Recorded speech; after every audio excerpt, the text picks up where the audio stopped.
Greetings, everyone. This is Payman Lorenzo, your host of the Leaders About podcast. Today, I have another incredible guest for you, a good friend that I've got to know over the past few weeks, also from the greatest town in the world, Toronto, present.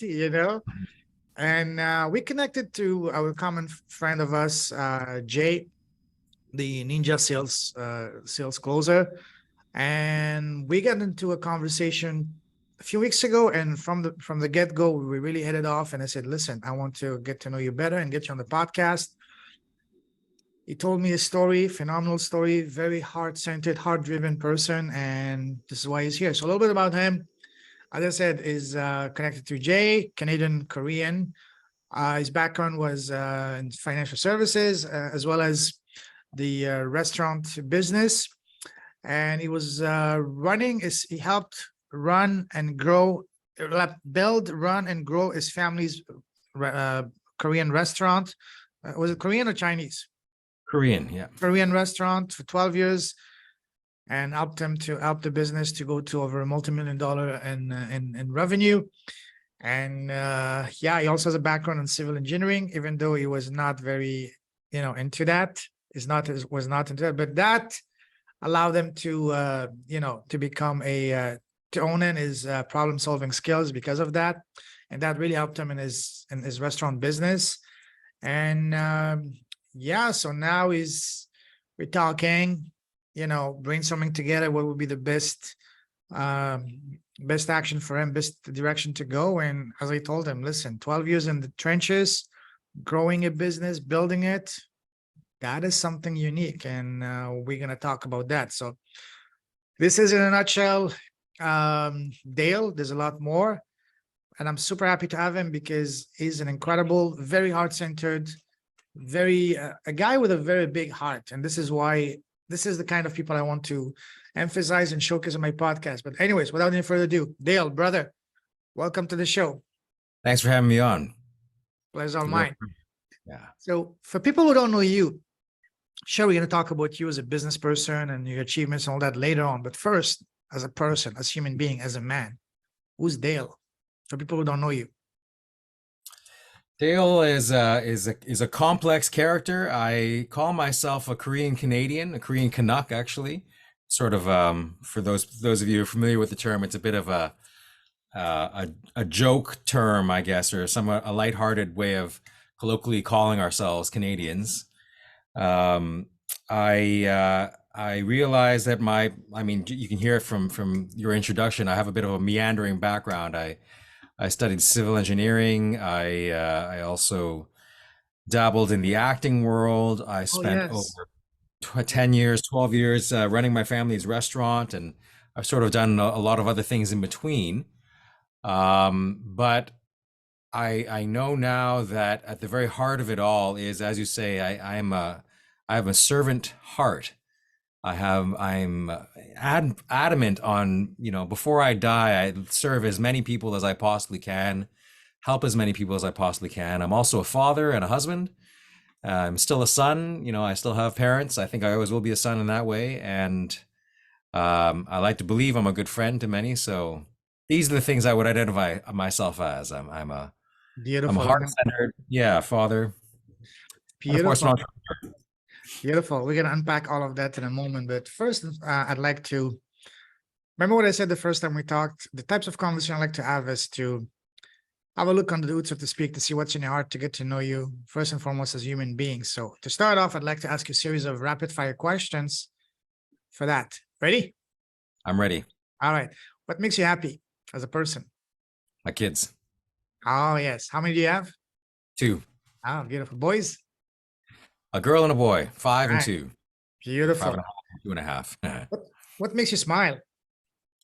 Aside from my kids, sunlight first thing in the morning. Yes. How is the weather in Toronto now? How has it been lately?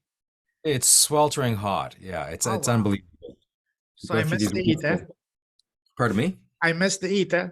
I left on June 12th, just June 13th on a cold, rainy day. Yeah, that's right. We had quite a bit of a cold spell. Well, we're making up for it now. It was, I think with the Humidex, it was over 40 degrees last Yeah, Wow. yeah. Nice and hot. Wow. Yes, It's about indeed. time, eh? I guess so. Yeah, yeah. I mean, you can't complain too much. Yeah. At least this year we didn't have snow in May like the previous years. That's true. Yeah, you Yeah, count your blessings when they come. exactly.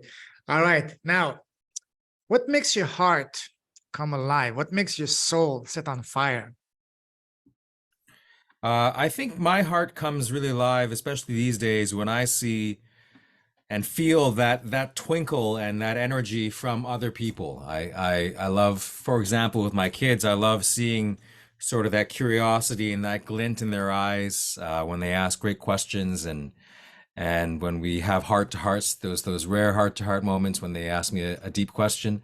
I love seeing it in the restaurant years. I love seeing it in my customers' faces and seeing the conversations light up and knowing that I was disturbing a conversation just by asking how is everything going. Those were fabulous moments for me. But um, I really loved knowing that there is some degree of energy that goes just beyond the surface level conversation, beyond just, oh, this is entertaining and it's a good heart laugh, but something that shifts inside of them. And I maybe I'm making this up or something, but I feel like I can feel that or see that when that's happening in a given moment. It's a really special moment. That Beautiful. just lights my heart. Yeah. Lights me Beautiful. up. Beautiful. What makes you sad and angry? Yeah. Lawns these days make me really angry. I have I have a bit of an ongoing pet peeve essay topic about lawns and how they're just a manifestation of all these bizarre social constructs and a way to kind of show people who we are in the societal hierarchies, I guess. If we have a well-kept lawn, it means you can Mm, either afford it or you have a lot of time to just waste on grass. Grass is not at all natural to the Canadian climate. It's not natural to the Canadian habitat at all. It's completely imported. It is a weed by many definitions, and we insist on having these energy draining, money sucking, oh, water yeah. absorbing, that just this green manicured lawn. I can't But stand to it. I build wish it like a golf course, it's not easy. I know. no, I don't know why there's a big conspiracy about it. I would love to see the day when everybody says, what is it with this lawn? Let's just get rid of it. Get rid of it. Maybe you can ask Jay for some tips because he's into golf. He can give you some tips on your lawn, you know?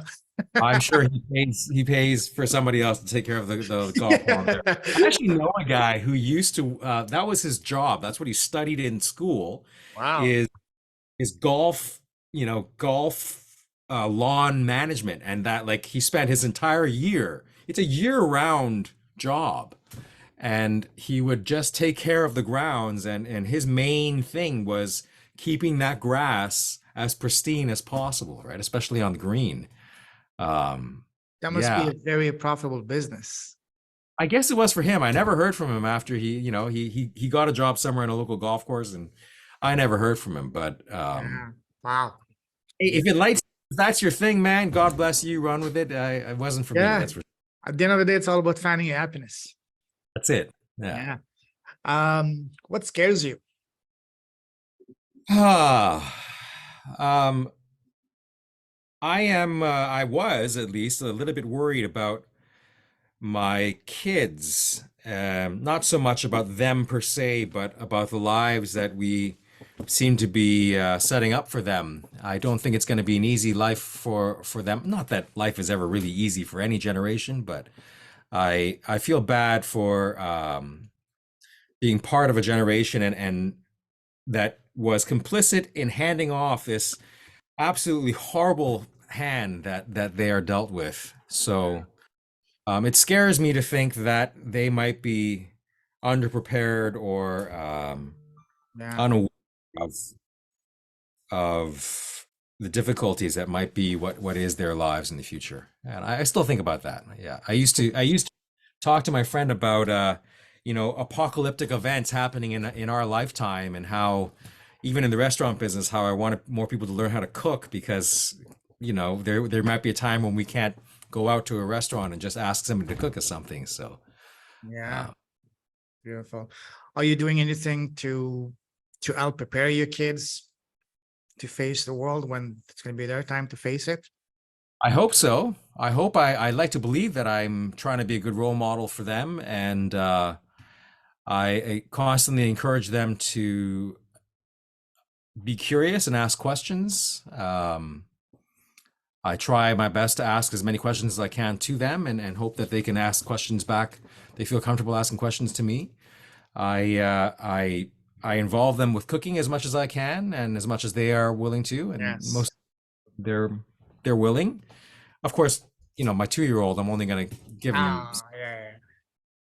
Um, yeah, they're willing to get their hands in there, which is fantastic. And I uh, I I mean, I'm dedicating the rest of my time to inspire the next generation of leaders and inspirers. Partly because of them, I want to make sure that they have people that they can look to. Mhm. God willing, that they may be one of those inspirers or those leaders themselves. But even if not, then there will be no shortage of people who have the right acumen, the right heart, and the right ability, the incessant drive to ask questions and be curious and see if they can just improve life little bit by Yeah. little. I've had this conversation with other people, especially my brother. He has a son and a daughter, and what he's doing is, and other people, no social media, no TV, only educational things on YouTube, and playing with him, spending as much time with them, getting him into sports, teaching them about cooking, about gardening, So that, real life skills, and teaching them good values, because unfortunately in today's Western school system, they're not teaching the right things to our kids. So it's our job as parents to counteract that by teaching them the real values that actually matter. So yeah, and it's just, oh, getting them into sports. That's huge. absolutely, yeah. It's. I think we avoid conflict in just Hmm. about every other circumstance except for sports. Sports is that Yeah. one I guess, or one area where everybody's allowed to compete and conflict, and you work through this struggle together. I think that's one good thing about sports that maybe isn't as emphasized. No. People in some ways, but I love that. I love embracing conflict in a sports way. And even if you have a business, all of the super successful business entrepreneurs, they bring their kids to their meeting from as young as 6, 7 years old. Just let them sit here to get familiar in the subconscious with the words and get, you know, introduced to that, because that's the greatest gift you can give to your kids. It's not something by a top university. Sure, that helps, but getting them to become familiar with the world of business, the terminology of business, meeting people and the people that you deal with, to know them so they can be ready when they're ready to. Oh, this is him. Okay, I've known you since you were a kid. I trust you better. And keep them off video games, keep them off social media and all the crap on TV, because it leads them toward the wrong decision. Don't pass. Get them active, get them thinking about themselves. One of the greatest thing, and I'm gonna get that from my niece. She's turning 12. She's turning what? 11 actually. Robert Kiyosaki, the cash flow board game. Yes. Get that to your kids. It's like Monopoly, but on overdrive. Teach them about the life lessons, how to manage money and all that. They have a version for kids from 10. So get Is that that to your kid. Yes. It's about 200 Canadians, but that's a great investment for kids. You can play with them. There's all those other games I saw on Amazon that teaches kids how to make pizzas, and then that's something that you will enjoy also, how to manage the money side of the business. Oh, I want a pizza. Okay, here's money. Obviously with paper money. Okay, I want a pizza. Okay, manage accounting and all that. Play that with your kids. It bonds you. It teaches them invaluable life lessons. That's the best way from what I've seen to really get your kids really ready to face the world. check it out? Yeah. That's Absolutely. Awesome. Now, what would you say is your number one personal superpower? number one personal superpower. Oh, that's a great question. I used to joke about people the most useless superpower would be to be able to grow my hair at will. Uh, Hey, that would be useful for me. People would. when you're young, it's all in context. I'm sorry, I didn't mean Yeah. to No worries, no worries. I always check my hair. How is it? Not too shiny? not, Whenever I take a picture, say, I take off my hat. How's my hair? Makes people laugh, and it's fun. It's a fun way. Cool. what is my Uh, personal power? yeah. That's a great. I think I what is my personal superpower?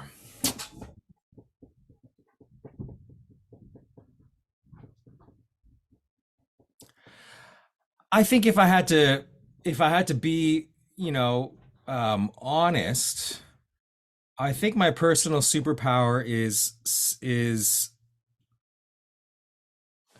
seeing patterns and things past the surface Mm, level, hearing things on a deeper level from people's voices, and sometimes I'm not.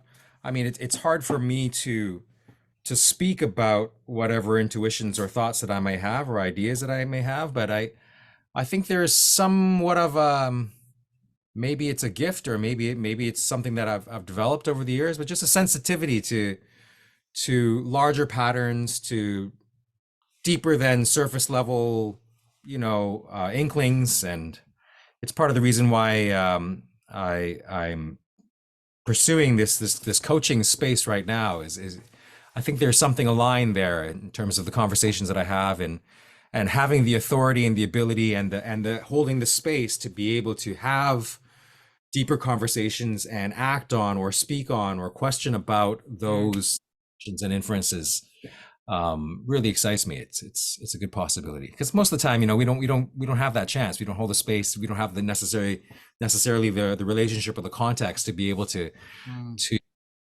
to jump on those instincts. Beautiful. Yes, indeed. You love traveling, right?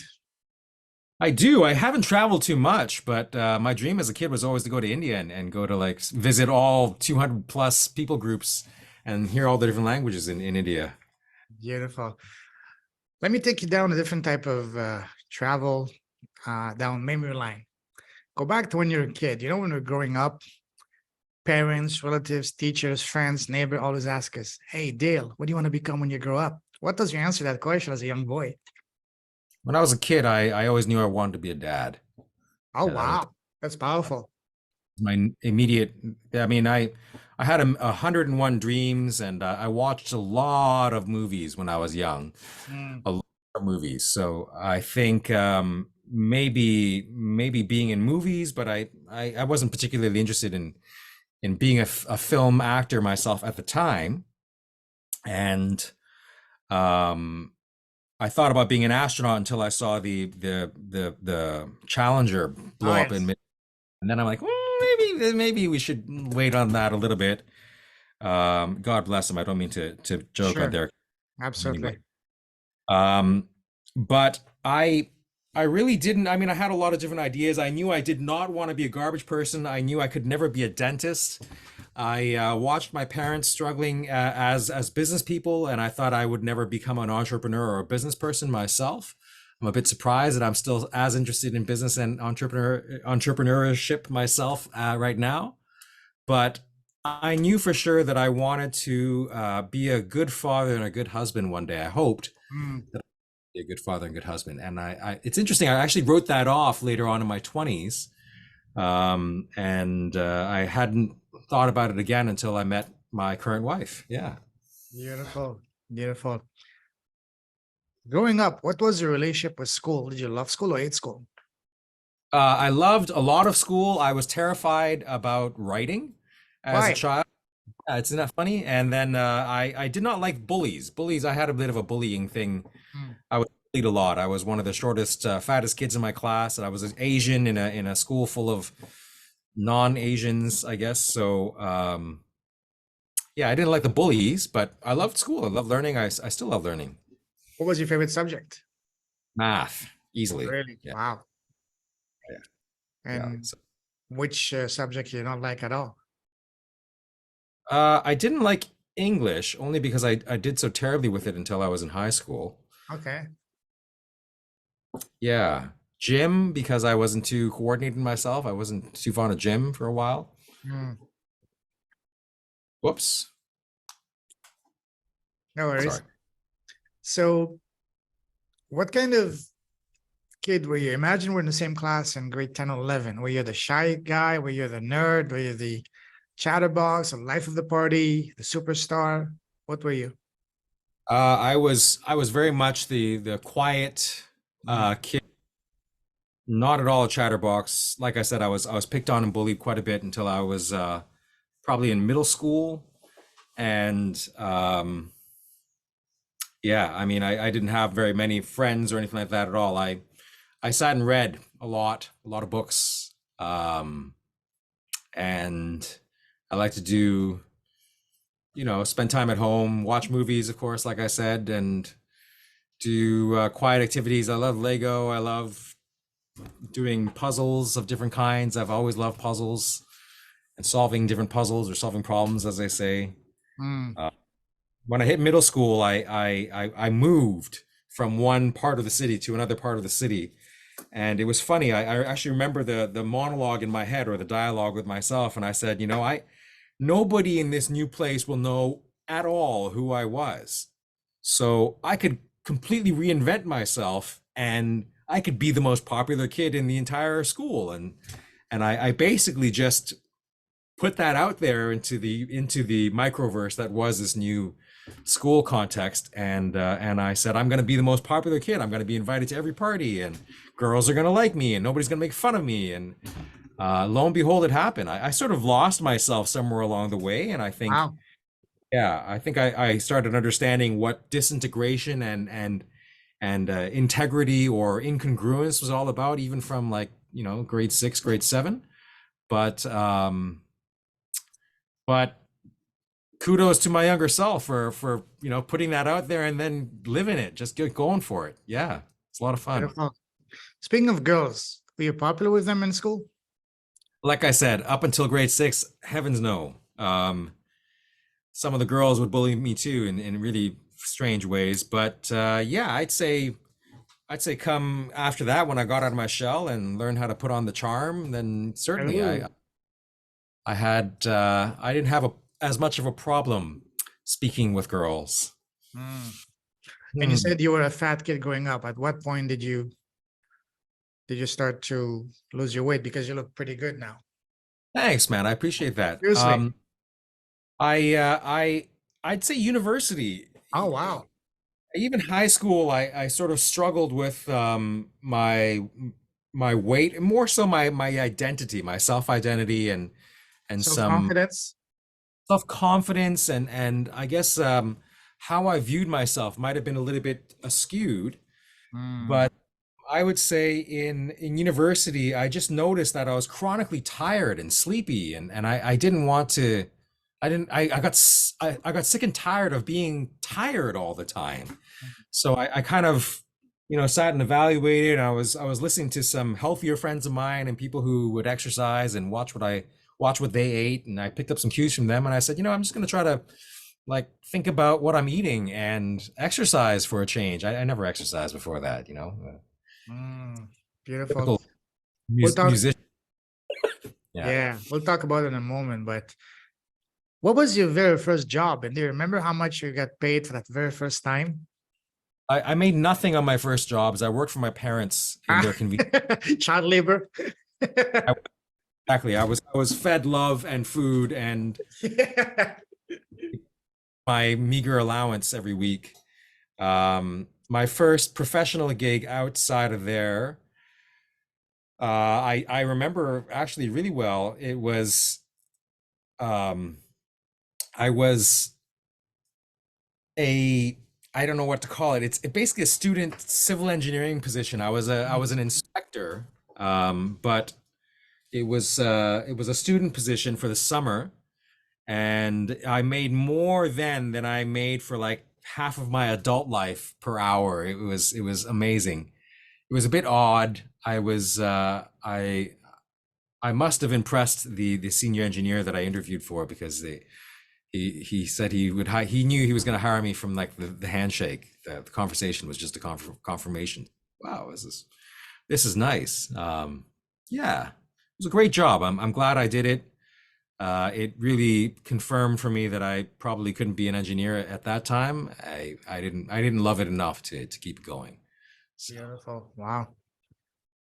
So moving forward, share with us your path from the moment you left school to now. Would you say it was pretty much straightforward, smooth sailing?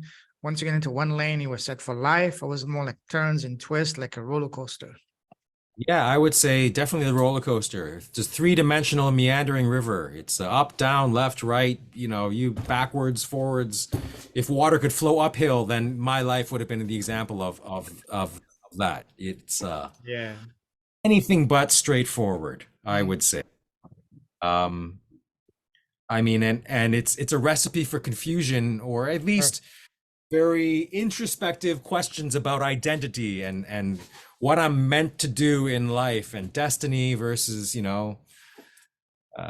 nature versus nurture, or any of that. I was told at a young age that I was going to be tall. I'm not that tall.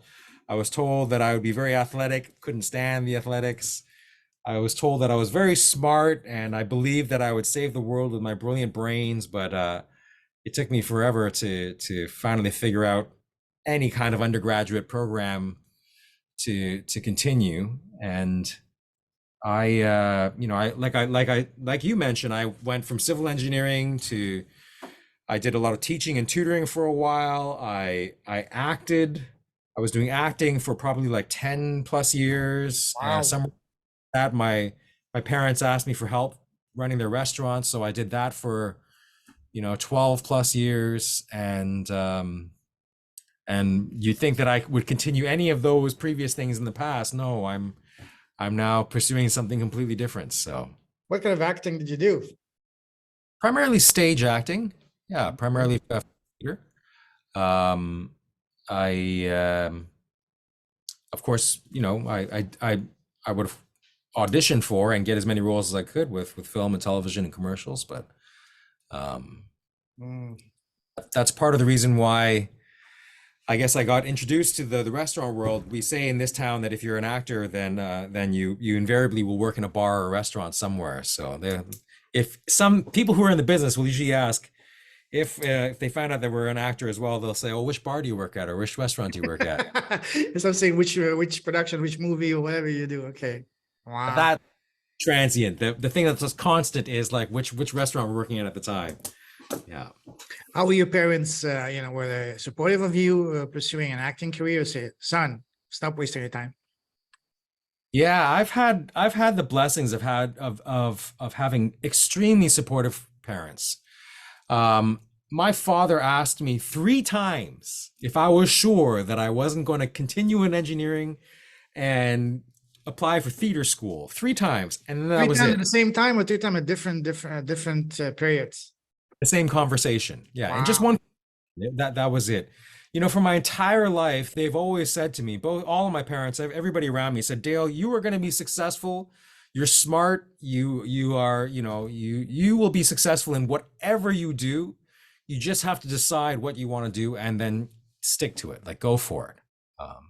They kind of knew early on that I had a lot of interests. Maybe I'm not sure, but they were very supportive. They said that they wanted me to dream big and not to worry about them coming to Canada and letting any of that pressure. I guess the immigrant children pressure that sometimes people complain about. But I'm very grateful for them. They were very supportive. They always knew that I would do anything well. I just had to choose. That's powerful. And you chose well because, was it easy for you? So you said that you decided to go help your parents with a restaurant. So does that mean that you let go of your career? You're still acting on the side? It was initially just a side short-term stint. I thought that I took a temporary leave of absence from my part-time job then, and I thought that I'd be gone for just a few months to help them, wait tables and get edit their menu and correct any grammar or spelling mistakes or something like that. Maybe help train a few of the servers or something along the way. I walked into this space that they were renovating at the time, and it was like 6,500 square feet. It's massive. They were trying to fit in 300 to 500 people or something. They wanted to fit in as many people as they could. It was huge, and they had five people in the front of house staff, five persons, including me. They were in way over their head. Like they didn't know. So the Mm. 6 months turned into slightly longer, and then 10 years later, I'm like, wow, I guess I'm not really going back. Once my daughter was born, somewhere in the middle of that run, and after she was born, I stopped auditioning or going for any other theater parts. Before then, I would still do auditions. I'd still get the occasional gig here and there, acting wise, but I just felt like the quality of my work was suffering. Mm. Um, and so I said, why don't I, just take a break for a bit, and once I feel like I get a better night's sleep and I'm a little bit more in my own body, then I can start up again. I haven't been auditioning for years. Yeah. I still get calls from time to time. Yeah, I've occasionally, saying if I'm interested, but my agent, God bless her, she's been very respectful about, giving me space and time. We still chat once in a while, but only when she says only when they insist, or if this is like the part that is made for me, then she wouldn't be emailing me for any parts or any auditions. Yeah. Wow, beautiful. Uh, wow, so much we can talk about. I'll tell you something though. Please. She just sent me just last week. She sent me an audition in a part that I had to audition for. Like I looked at it and I said, okay, I've got to submit for this. So even if it sucks, I'm just gonna have fun and send something in, and we'll see. Wow. We'll see. My first audition in over 5 years. Yeah. You excited? Yeah, it was fun. It was fun to do it. I sort of learned over the years to let go of the outcome and try to just do my best for the audition itself or the offering. And if it happens, if I get it, then hey, and if not, then at least I had fun trying, right? So I have a friend of mine here in Kuala Lumpur. He's Italian. He's a model, an actor. He gets to play in local movies, commercials for big brands and stuff like that. fun. And he works very hard. Sometimes he goes, I've been to one time to a shoot way back a few years ago. I was in Brazil. We arrived there at 5 o'clock. And up until 3 o'clock, we were still there only for a 10-second shoot. It was the most boring thing I've ever done in my life. Couldn't wait to get out. There was no food. I was starving. I was in the middle of nowhere. Said, never again, I'm going to put myself through that. Yeah, it's not as glamorous as everybody Wow. certainly. Yeah. Some people ask me, they say, Dale, what's it like to be an actor? Or, you don't miss it. When are you going to move to Hollywood and all that kind of stuff? And I see a lot of younger kids. I don't see it so much now, but I used to see a lot of younger people thinking about going into the acting world, into the business. Mm, Tell them, first of all, look, there's a big difference between being a working actor and being a celebrity. sure. And for the most part, we only see the celebrities in the media and on screen. Mm, We only pay attention to the headliners and the big names, but there are hundreds, if not thousands, of other people in the industry, behind the camera, writing, producing, administrating, and then there's hundreds of other actors that probably tried out or were considered for those handful of parts that you end up seeing, that we end up seeing on the screen itself, right? It's a grueling, tough business, and it's a great way to learn how to deal with rejection and how to just, separate oneself from, um, or I guess get a different idea of success and failure.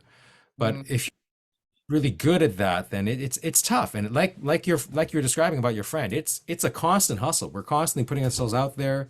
When we get there, if we spend most of the day waiting around, and then they say, okay, we're ready for you, and you just have to turn it on right then. And there's 100 people watching you, waiting for. I mean, I'm speaking from a film and television perspective. There'll be 100 people waiting there, and they've set up all the lights and the electrics and the sound, and they've coordinated all this just for this moment, and they want you to say this one line perfectly, and you have as many chances as you get. But after the 100th time, they're going to be a little Yeah, bit there's a lot of pressure. sure. uh, Especially the more you screw it up, the more the pressure builds up on you, you know? if you let that happen, right? So the Yeah. mind, it does come into play. Or how prepared are you, and are we really ready for these kinds of moments? Have you been in that position that the line was easy, but for some reason you couldn't get it right and the pressure was building up? And how did you get Oh, out of it? oh yeah. I remember I had no sleep. I was coming from one gig, Mm, flying back from a theater gig. And while I was in this theater gig out of town, I auditioned for a television part. And little did I know that it would shoot like the next day after I arrived. I actually had to book an earlier flight just to come back and film this thing. So our flight was delayed. We were sitting on the tarmac for like 3 hours. I'm happy I packed a lunch, and I basically had no sleep coming back. I had maybe a few days to learn the lines or something, and then the next day was a full day of shooting of just me. Literally all the scenes were me back to back to back. So all of the lines and everything, I had to know it down. And I didn't have the time to prepare for it. I was out of sleep. It was getting to like the 8 hour mark, and they really did not want to go into overtime because that would cost a lot more money instantly. So they needed to wrap up all of the shooting before 8.5 hours, essentially. They needed to have that extra time to wrap up and everything. And I was making mistakes left, right, and center, but the director was like, I could tell everybody's like, we got to get through this. We got to get through this. We got to get through this.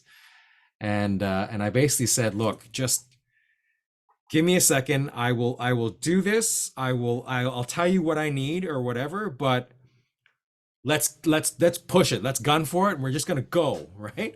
And I think at that point I could have just been freaking out and going, well, I'm sorry, really sorry, um, yeah.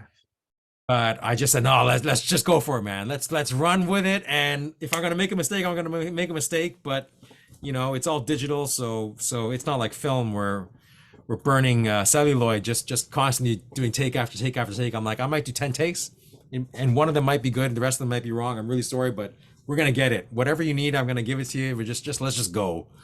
And I was super intense, super high pressure, lots of fun. By the end of the day, I was the only actor there too. It was just literally just me, Wow. and all the other actors were sent home. But that's the fun of it. Hey, Yeah. Speaking of that, I heard in an interview that, one of my favorite actors, Joe Pesci, in one of his movies, the director just gave up. He was just completely improvising, and that became some of the greatest lines in film history. Is that true? yeah, it happens so often. Those guys are It hap- so good that it just becomes part of the personality, especially Joe Pesci, Robert De Niro, or Al Pacino. When they play the role of gangsters, it becomes part of their nature almost. That it's like, I don't need to memorize. I know it. I breathe it. that's it. Yeah, the words that come out of my mouth are the words that this Yeah. character. Hey, yeah, Yeah. absolutely. Yeah, Wow. that's the dream, I guess. Amazing. Wow. What a story, man. What a story. Listen, Dale, we will do a part 2 next week. Let's wrap it up here. I salute you, brother. You're a true leader with a heart. I can't wait till we can continue this beautiful conversation. Until then, keep shining your light, brother. Talk to you very soon. Take care. Ciao, ciao.